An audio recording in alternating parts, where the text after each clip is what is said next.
Olmazor tumani Jomiy bozori atrofidan xonadon quraman yoki xonadon bo'lsa olardim deb niyat qilib qarab yurganlar bo'lsa, aynan bugungi obzorimiz sizlar uchun bo'ladi. Manzilimizga aniqlik kiritadigan bo'lsak, Jomiy bozori bilan 1 kilometr atrofida joylashgan. O'ng tarafimizga yuradigan bo'lsak, Olmazor prokuraturasi soy bo'yi.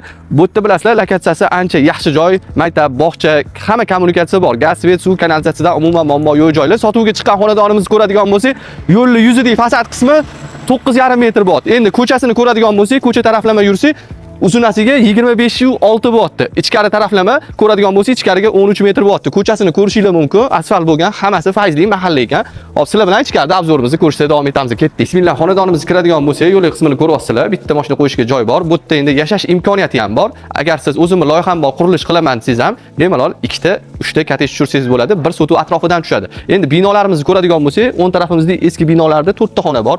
Undan tashqari bu yoqda yana bitta xonasi bor. 2 qavatli binoyimizni birinchi qavatida oshxona joylashgan. Ikkinchi qavatida ham 2 ta xona bor, bitta zal, bitta ota-onalar yotoqxonasi joylashgan. Umumiy yuvinish xonasi hovlimizning burchak tarafida joylashgan. O'ng tarafimizni ko'radigan bo'lsak, bu yoqda ham 2 qavatli binoni ko'rishingiz mumkin. Pastki qavatida zal qilib foydalanishayotgan ekan. Undan tashqari tepada yana bitta xonasi joylashgan ekan. Hovli qismini ko'radigan bo'lsak, ko'ryapsizlar, fayzli holatda turibdi.